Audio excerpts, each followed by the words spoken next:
Good morning. Welcome to the Unitarian Universalist Fellowship of Wayne County. We are a diverse congregation that welcomes you as you are, regardless of age, ethnicity, race, sexual orientation, gender identity, economic status, or abilities. We come together to seek deeper meaning and understanding from each other and the world around us. Your presence here today is a gift that brings us closer to that understanding. We are an active community that lives its values beyond the hours of Sunday service, and I would like to call your attention to the following. Excuse me. Greeters and coffee makers have always played an important role in making our fellowship a friendly place on Sunday mornings, but it takes many volunteers to spread the warmth. If you'd like to help with greeting this fall, please see Cheryl Wirtz. And so that we are ready to serve coffee, as soon as we go back to unmasking, please consider taking a turn serving beverages this fall and add your name to the sign-up sheet in the lobby. Are you new to this congregation? Would you like to know more about Unitarian Universalism and how our fellowship functions? Are you ready to connect with others? If so, please join us for the next UU inquiry session when we will meet in a small group with other new folks in the minister's office on Sunday, September 11th, shortly after the service. If you have any questions, please see Karen Skubik, our membership coordinator. If you would like to find out more about our activities, feel free to ask Karen Skubik. Point out Karen. It said point out Karen, so I was going to. Our membership coordinator after the service. We are pleased to welcome to the pulpit this morning the Reverend Jon Coffee. Reverend Coffee serves as the Assistant Director of Financial Aid and Student Services at Meadville Lombard Theological School. He and Rev Walter were classmates in seminary and have been good friends ever since. He is an affiliated community minister with Tennessee Valley Unitarian Universalist Church. He lives in Knoxville, Tennessee, with his husband Keith and their two cats, Memphis and Henry. Karen?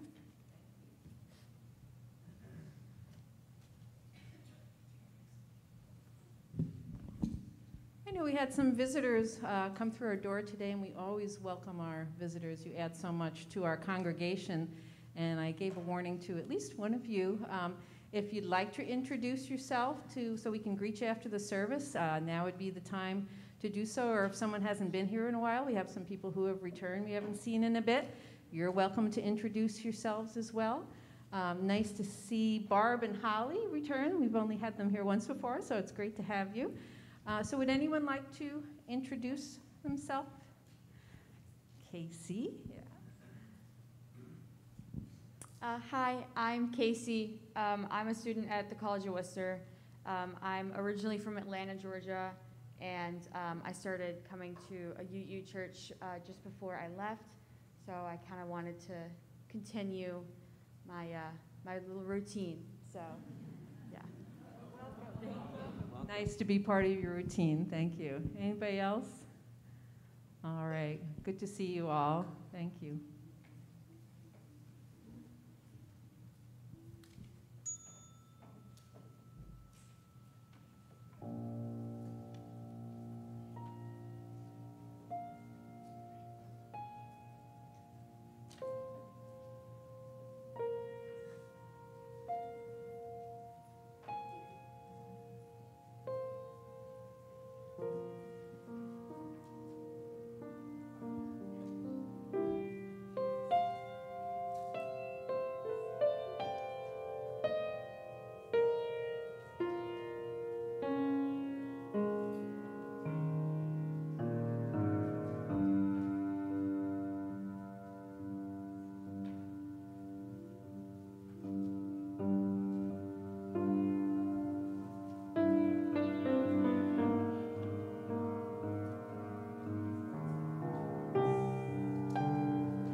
Our chalice lighting this morning is Remember by Joe Harjo. Remember the sky that you were born under. Know each of the stars' stories. Remember the moon. Know who she is. Remember the sun's birth at dawn. That is the strongest point of time. Remember sundown and the giving away tonight. Remember your birth, how your mother struggled to give you form and breath. You are evidence of her life, her mother's life, and hers. Remember your father. He is also your life. Remember the earth, whose skin you are. Red earth, black earth, yellow earth, white earth, brown earth. We are earth. Remember the plants, trees, animal life, who all have their tribes, their families, their histories too. Talk to them. Listen to them. They are alive poems. Remember the wind. Remember her voice. She knows the origin of this universe. Remember, you are all people, and all people are you. Remember, you are this universe, and this universe is you. Remember, all is in motion, is growing, is you. Remember, language comes from this. Remember the dance language is, that life is. Remember. Let us now rise in body or spirit as we sing our opening hymn, When Our Heart is in a Holy Place, and the music can be found in the teal hymnal, number 1008.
All right. It's good to be with you all this morning. That prelude was just spot on. I didn't know that that was what you were going to play, but I'm always down for the theme song to Star Trek, so thank you. So in a minute, we're going to do the time for all ages, but I want to ask the congregation, how many of you are on TikTok? How many of you know about the corn song? No? Okay, that's a different part of TikTok. So basically, there's a meme going around right now where this kid is being interviewed and he's eating a great big corn cob, and he's just going on and on about how great the corn is. And he's like, it's corn, it's wonderful, it's fantastic. He's like, it's a big lump with knobs, it's great. I just love it. I can't say enough great things about it. When I tried it with butter, everything changed. And if I was going to be interviewed, space would be my corn cob, and I would talk about how great space is. So I'm always down for talking about that. But for the story for all ages, I wanted to. Oh, awesome! Thank you. So I'm going to need some help. So do y'all think y'all could help me out a little bit? No? Maybe? Okay. It's not hard. I'll tell you what you have to do, and then maybe you can see if you want to help me. So I need somebody to just hold a pin. Can somebody hold a pin? You want to hold a pin? All right, cool. All right, look at the tip of the pin. Do you know what's on the tip of the pin?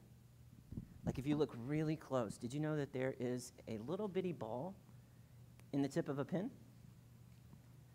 Did y'all know that? Can you see it? A little bitty, it's very, very tiny. Can you see it? Just barely. Can you see it? All right. Do you mind standing up and holding it for me? All right. Now I need somebody else to, I'll let you hold it, and I'll need somebody else to hold a golf ball. Somebody else? All right. You want to hold a golf ball? Now, you see that little bitty tip, that little bitty ball right there on that pin? If that was the earth, then the sun would be the size of a golf ball.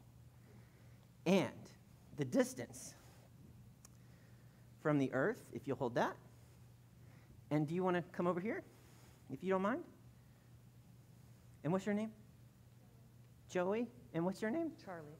Charlie. Thank you so much for helping. Take this, and let's stretch this string out as far as we can. So let's walk over here. All right, hold the string tight. Hold the string tight. All right, we're going to pull on it. All right. Let's see. Let's pull it a little bit further, a little bit further. All right, can you hold the golf ball? All right, yeah, just like that. So all the way over here, whoop, all the way over here is the earth, that little bitty tip of the pinpoint. And all the way over there, can you hold the golf ball up for everybody to see? That is the sun. Now, let's make it a little bit bigger. So instead of a golf ball, what if the sun was as big as a beach ball? Can I get somebody to hold the beach ball? All right. And what's your name? Jack, thank you so much. All right. Now, this is going to be a little bit further, but if the sun, that's about a foot wide. If the sun was a foot wide, the earth, can I see the pin? Instead of that little bitty ball right there, it would be about the size of that hole on the end of the pin. Not very much of a change, but just making that little bit of a change. Let's see, how are we going to do this? Maybe if we put the sun over here, because this is going to be pretty epic. All right. Can you hold on to this? So if this was the sun, and I'm going to borrow the pen if that's okay. Thank you, thank you. All right. The earth would be about, let's see if I can get this to do it. It worked last night. And I got to say, I looked really silly carrying all this stuff into the hotel room last night. Because a foot wide beach ball doesn't really fit well into a suitcase, and you get strange looks in the elevator. So the earth, and I don't know if we're going to be able to do it. Let's see. I'm going to test the microphone and see if it'll pick me up way out here. Thank you. Do. I am by the entrance to the door, and I still have string left to go. Woo! Man.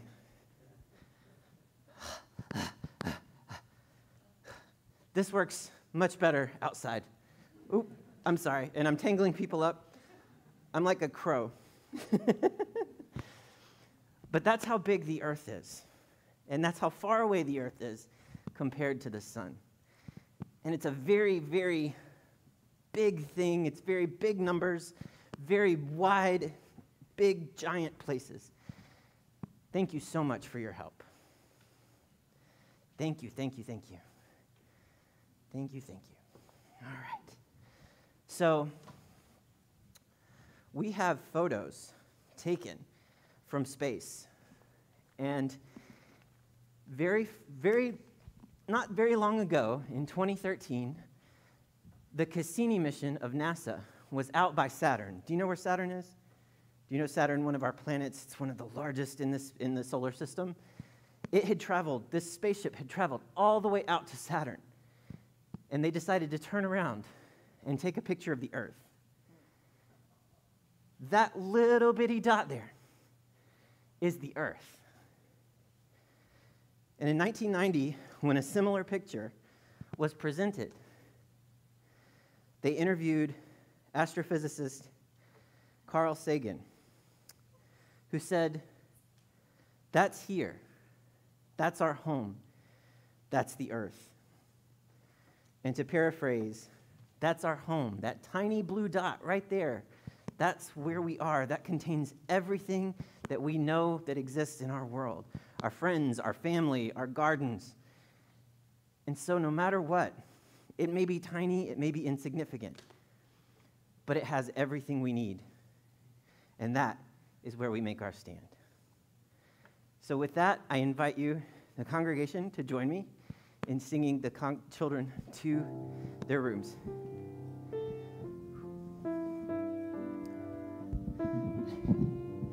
Thank you. Thank you, thank you, thank you. Thank you very much.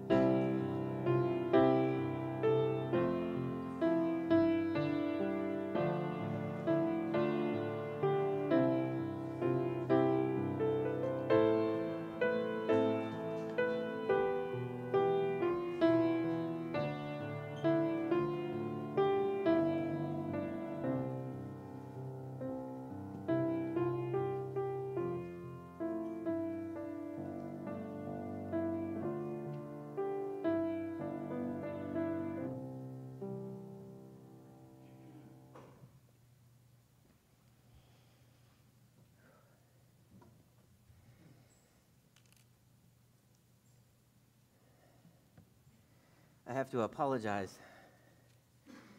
I was telling Pat earlier this year, I contracted COVID and made a full recovery, but a few months later I developed pulmonary embolisms, or blood clots in both lungs, and so I'm a little winded, so I do apologize. But I get excited, and I just take it as a symbol of that excitement. And in a few moments, I'll share a meditation that I've shared only one other time since contracting COVID, and it has a very special place, quite literally in my heart.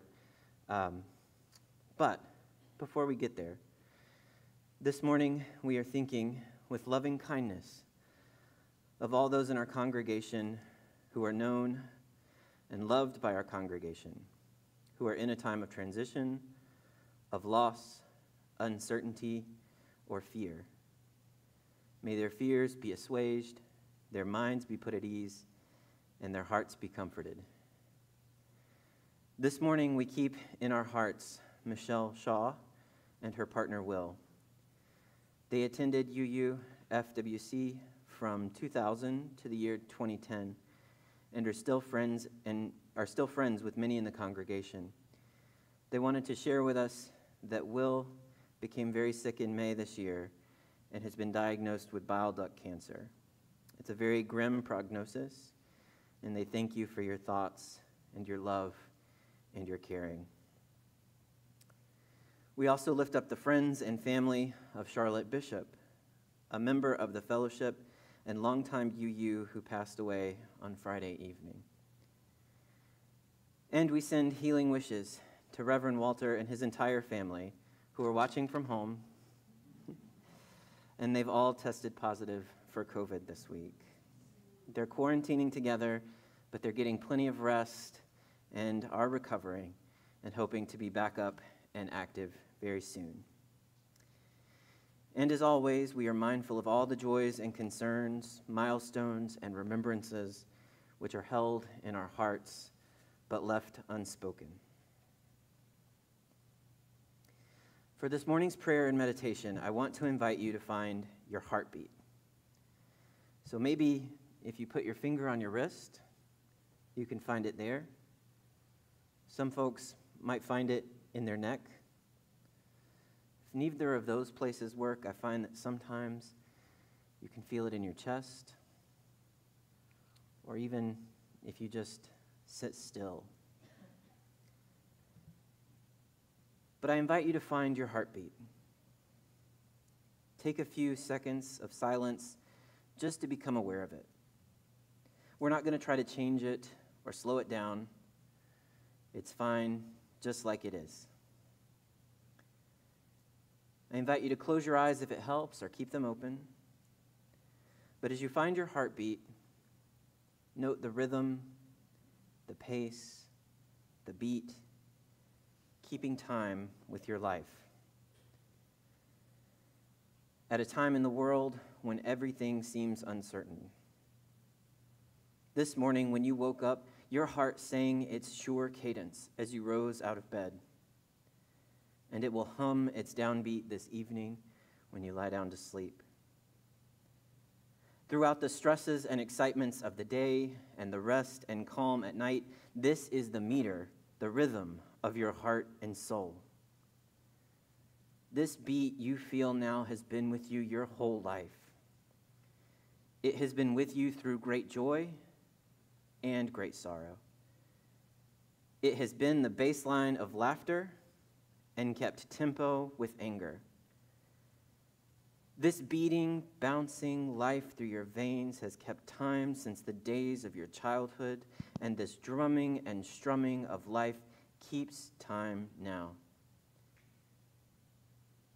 In those moments when you need it most, this cadence will be there.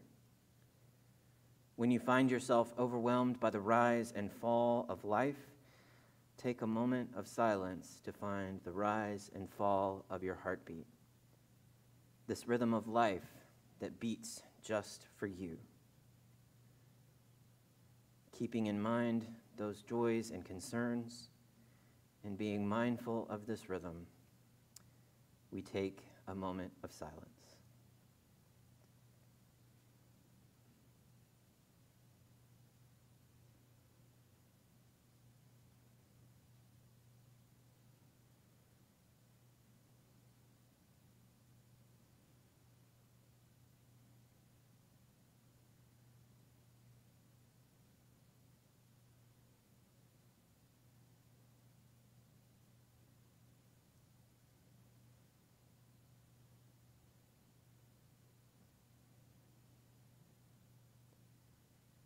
Returning from our silence, as we remember those in our community, our prayer is echoed in the words of the poet Jan Richardson.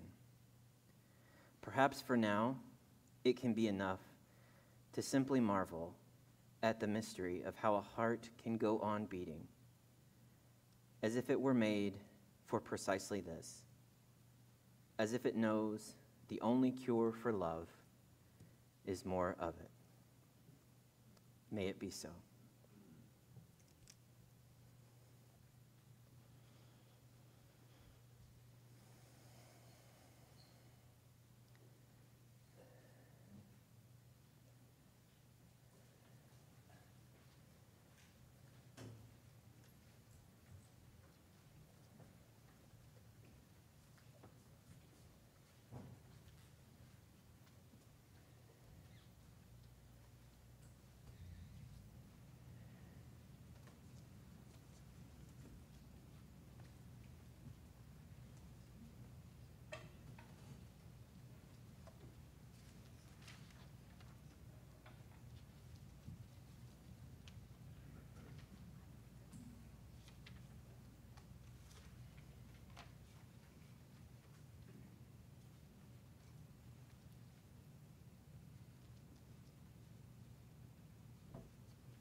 Wonderful. Okay. Wait, I gotta find it. Oh, here it is. CAMO, Central American Medical Outreach, August 2022. Our faith is centered on the belief that we can make this world a better place for all who dwell in it.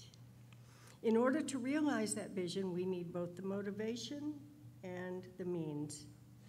Your donation helps the community put its faith into action by supporting our programming and facilities. This morning, donations that are not designated for another purpose will be split with CAMO. The offering will now be collected and gratefully received.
Join me in this unison reading. The words are on the screens.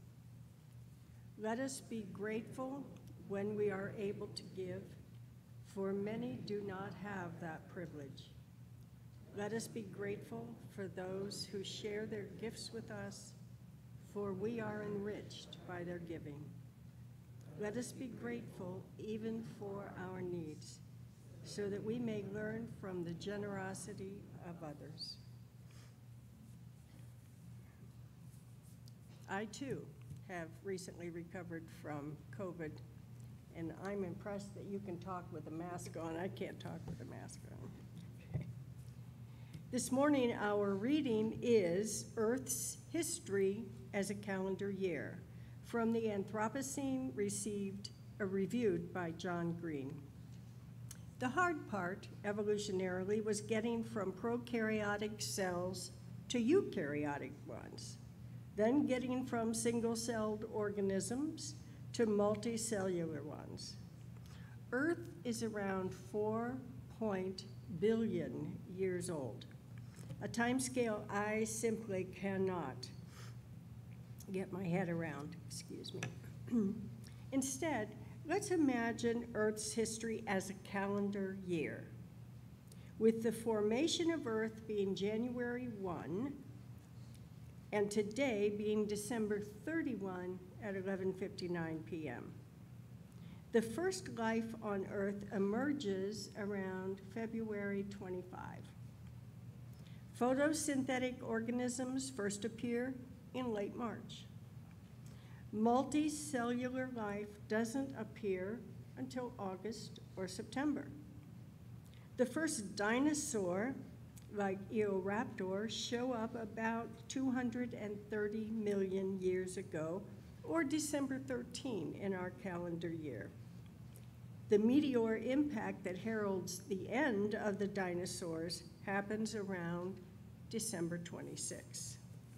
Homo sapiens aren't part of the story until December 31 at 11:48 p.m. Agriculture and large human communities and the building of monolithic structures all occur within the last minute of this calendar. The Industrial Revolution, 2 world wars, the invention of basketball, recorded music, the electric dishwasher, and vehicles that travel faster than horses all happen in the last couple of seconds. Put another way, it took Earth about 3 billion years to go from single-celled life to multicellular life. It took less than 70 million years to go from Tyrannosaurus rex to humans who can read and write and dig up fossils and approximate the timeline of life and worry about its ending. Unless we somehow manage to eliminate all multicellular life from the planet, Earth won't have to start all over, and it will be okay. At least until the oceans evaporate and the planet gets consumed by the sun. I know the world will survive us, and in some ways it will be more alive, more birdsong, more creatures roaming around, more plants cracking through our pavement, rewilding the planet that we terraformed. I imagine coyotes sleeping in the ruins of the homes we built. I imagine our plastic still washing up on beaches hundreds of years after the last of us is gone. I imagine moths having no artificial lights toward which to fly, turning back to the moon.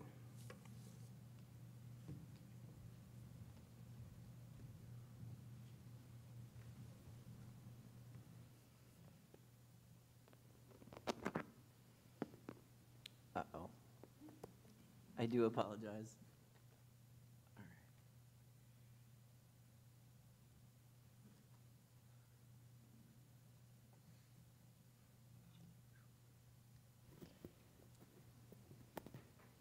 Too many things.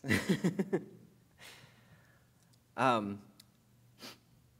did the presentation once at a conference where we talked about the relative size of the Earth to the sun, and I did the string where I ran out into the hallway and came back, and after I was done giving that presentation, this very upset man came up to me after the service, or after the talk at the conference, and he said, I have a bone to pick with you. I said, okay. He said, that demonstration you did was insulting. I was like, okay. He's like, we know how big the Earth is, and we know how far away the Earth is.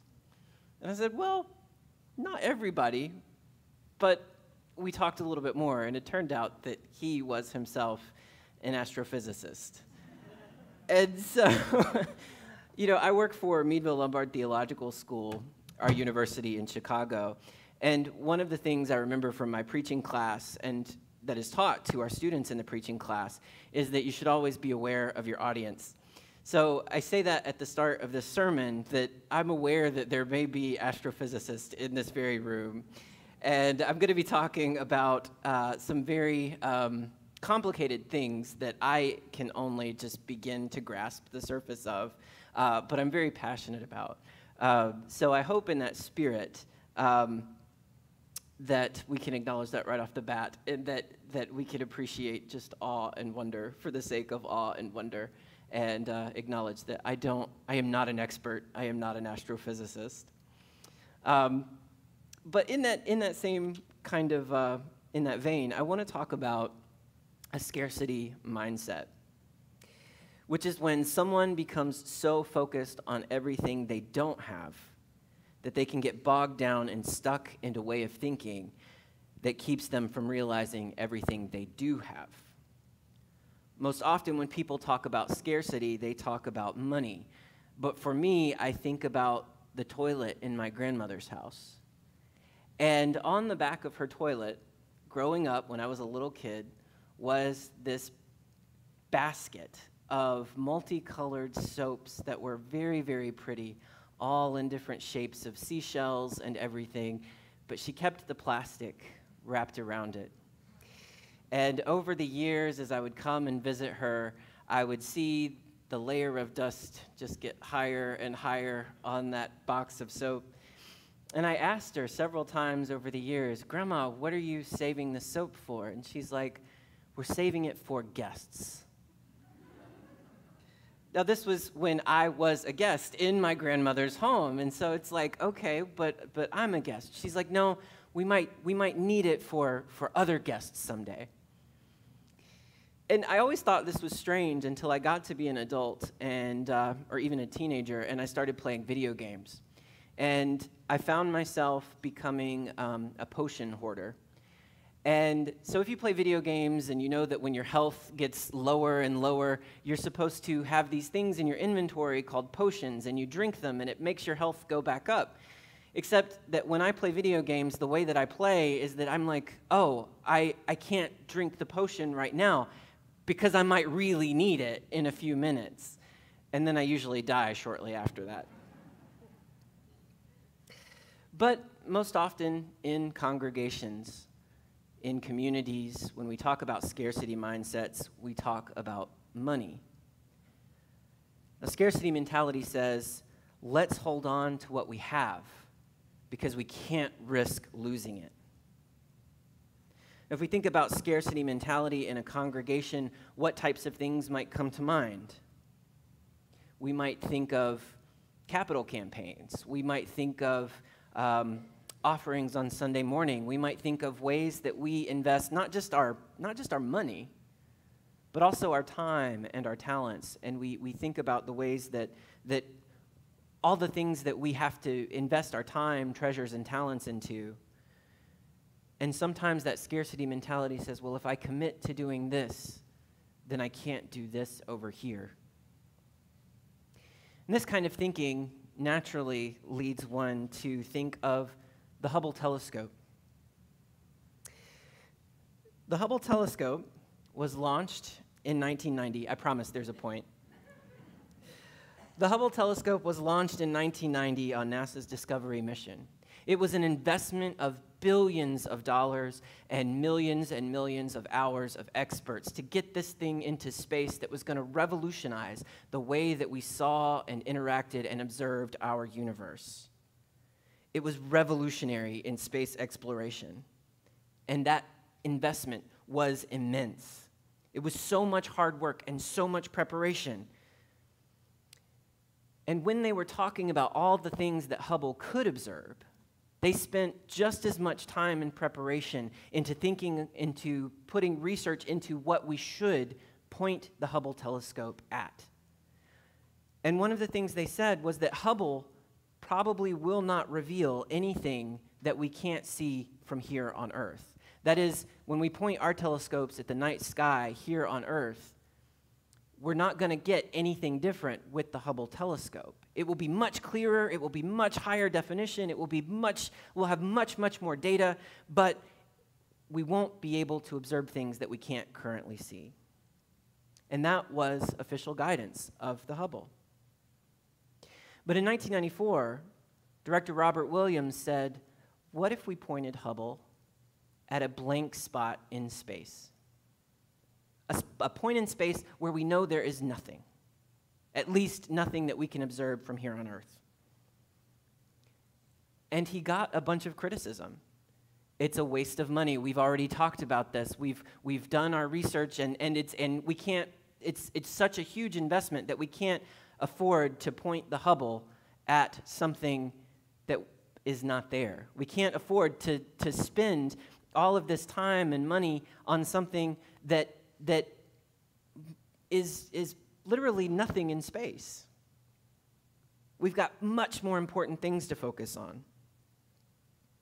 But the director, being the director, controlled 10% of Hubble's observation time. And he spent a year banking that observation time. He assembled a team of experts, and for the better part of a year, they prepared to point Hubble at a dark spot in space. They researched what the best dark spot would be to point Hubble at in space.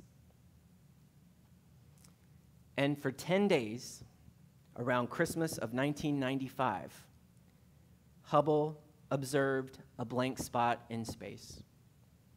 And 10 days later, it produced the first deep field photo.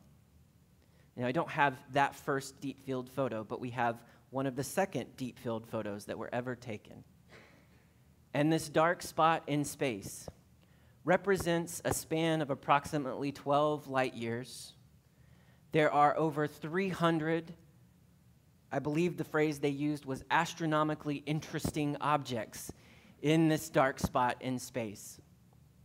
And you can see that there are larger objects. There are things that are closer, things that are farther away. There are galaxies, there are stars. Some of them are spread out. Some of them are clustered together. Some of them we're viewing them head on. So from the, if you think about a spiral galaxy, we're viewing it from the top of that spiral. Some of them we're viewing at the side.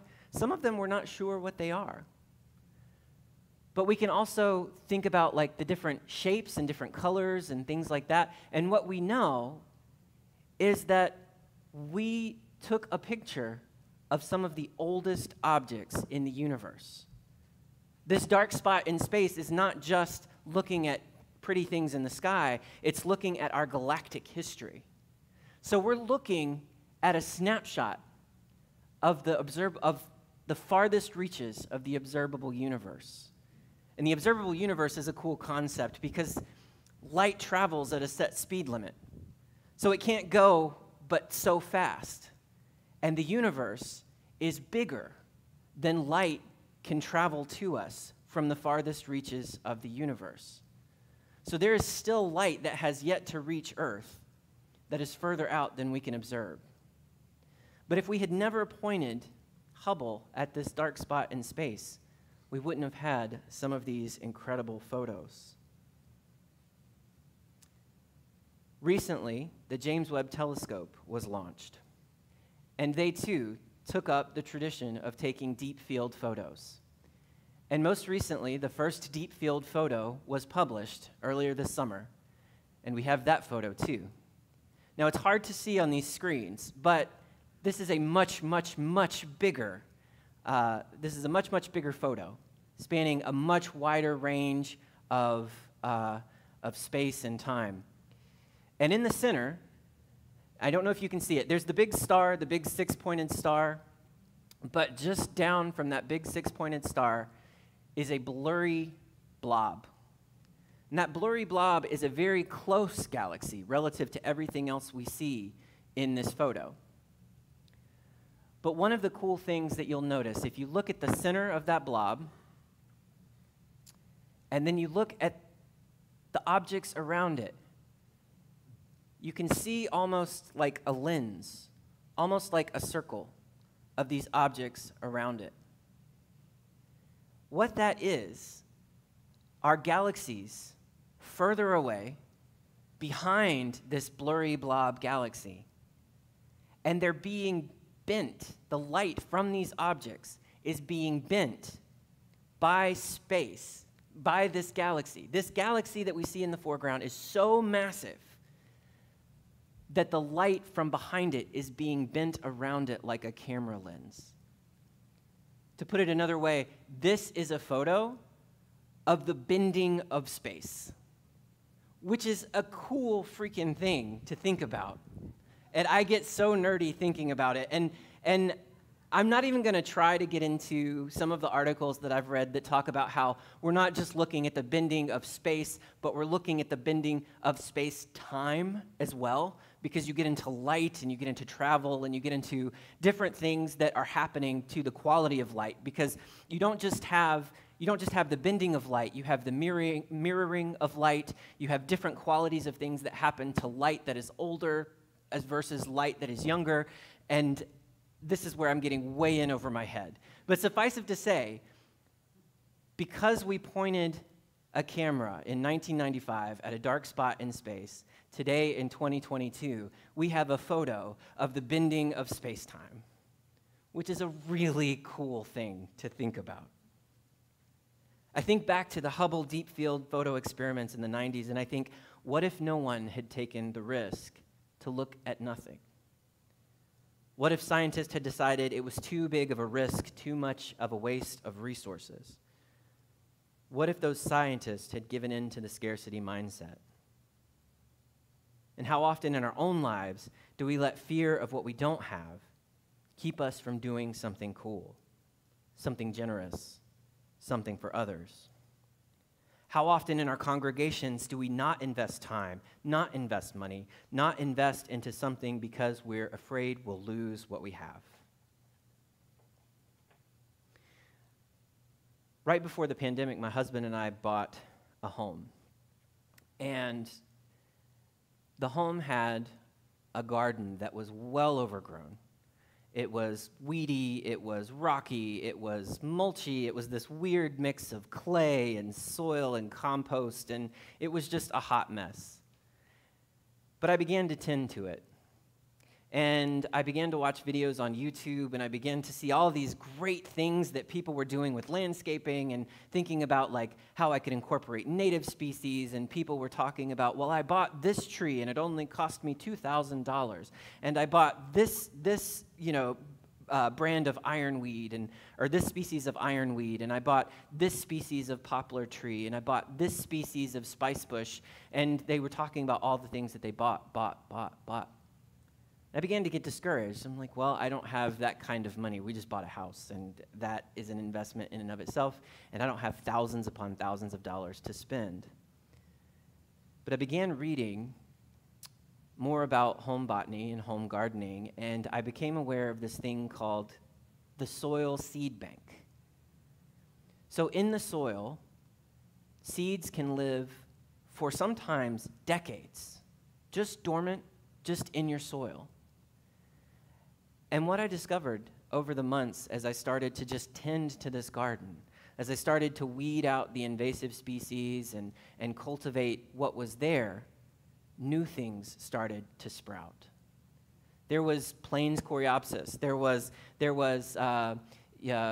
feather blanket. There were all sorts of sensitive peas and things like that were native and in the soil. And I didn't have to go out and buy thousands of dollars of things. It was there from the beginning. It just needed tending.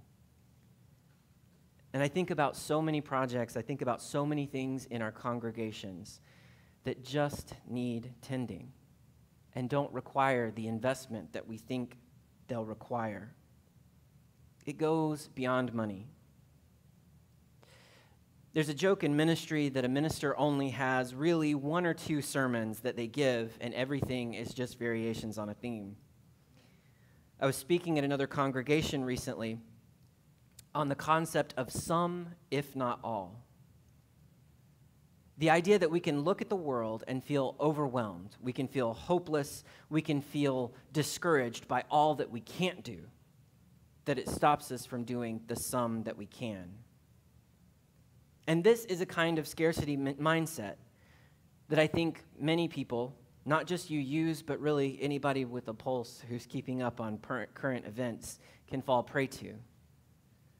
As I said then, the world is on fire, in some places quite literally.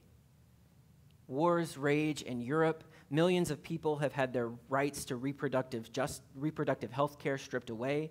The lives lost to gun violence tick even higher. Income inequality worsens. Black lives continue to be lost and devalued. Trans lives continue to be devalued and under attack. Queer represented books are banned, and the list goes on, and you probably thought of a few just now as I was naming these. How can we know where to begin? Scarcity thinking says, let's hold on to what we have because we can't risk losing it. And that's the kind of thinking that keeps us from acting, not just for our own good, but for the good of others. In contrast, generosity thinking tells a different story. It tells a story of possibility. It says, let's use what we have to risk being something greater than what we are. It's not looking at the world and saying, oh, everything is wonderful. It's not Pollyanna. It's much more akin to the words of John Green saying, yeah, the world sucks and we're killing it, but it's going to be okay without us. So what are we going to do while we're here? somewhere between the heart beating in our chest and the farthest reaches of the universe, there is everything we need. And if we could jump back to that photo from the Cassini mission, if we were to run a string between our heart and the edges of the universe, along that string we would find our individual selves, our friends, our family, our gardens, our community, everything we do in our lives, all of our resources, everything we can draw on. A scarcity mentality tells us to focus only on that one point along that string, only on that one point, and say, this is what everything hangs on. It's crucial. And if it goes away, we're dead. But generosity thinking tells us in the words of the poet Joy Harjo, to remember that along that line, all is in motion. All is growing. All is us. Generosity thinking, scarcity mentality, would look at that photo and say, we're so tiny. We're so insignificant. A generosity mindset looks at that same photo and says, this is everything we need. Everything we need is right here. It's on this planet. It's in us. So let's do something cool. May it be so. And in that spirit, I invite you to rise, embody your spirit, as we sing our closing hymn, Love Will Guide Us. The music can be found in the gray hymnal and the words on the screen. Gray hymnal 131.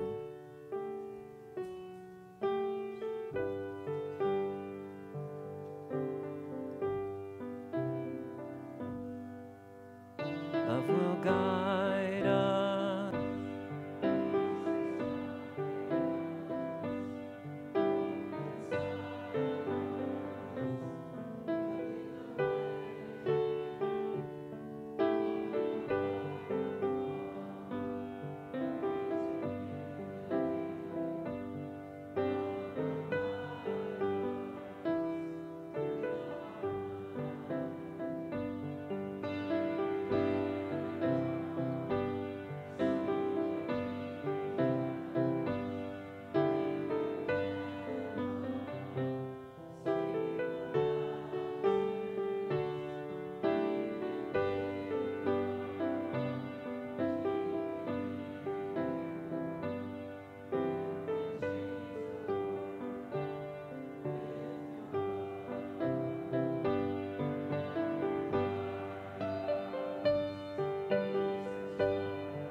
In my home congregation of Tennessee Valley Unitarian Universalist Church, we always close with the following words, varying them slightly.